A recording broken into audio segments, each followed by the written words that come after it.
The anti-Semitic decision of the International Court in The Hague is a modern Dreyfus trial, and it will end the same way.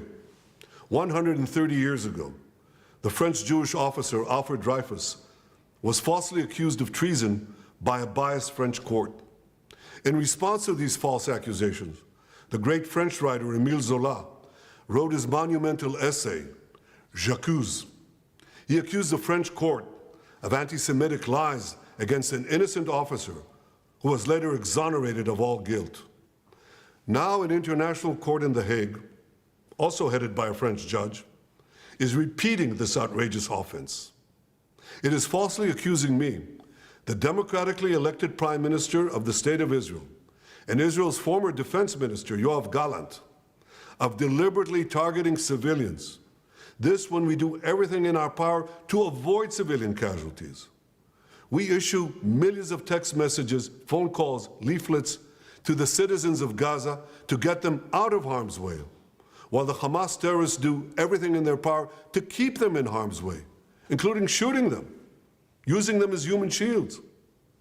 The court in The Hague accuses us of a deliberate policy of starvation.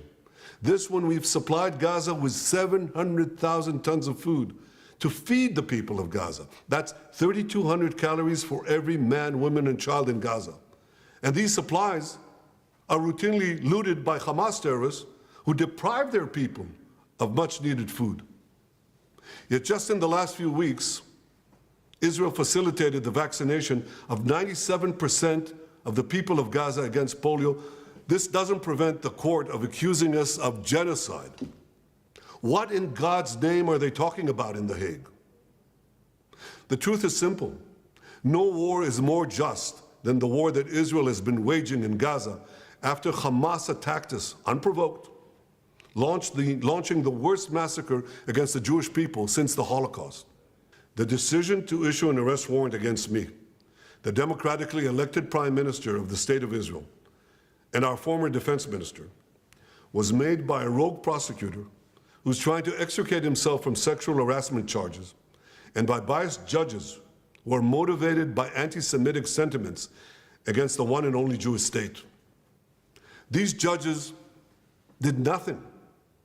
They did nothing against the real war crimes committed against the millions who've been murdered or uprooted by the dictatorships in Iran, Syria, and Yemen.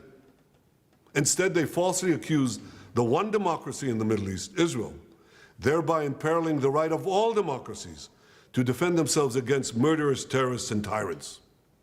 Nor did the court do anything against the Hamas terrorists who raped our women, beheaded our men, burned babies alive in front of their parents, and kidnapped hundreds of men, women, and children to the underground dungeons of Gaza.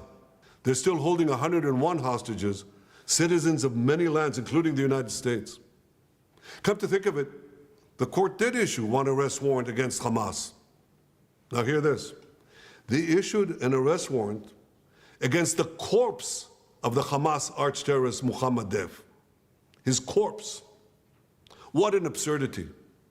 No biased anti-Israel decision in The Hague will prevent the State of Israel from defending its citizens.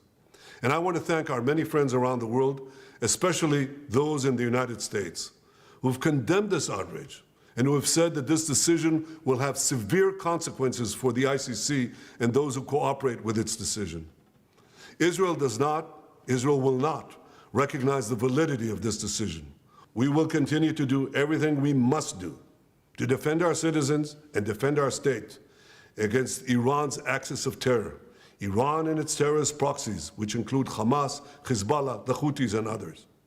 Our enemies are your enemies, and our victory will be your victory, the victory of civilization over barbarism and tyranny.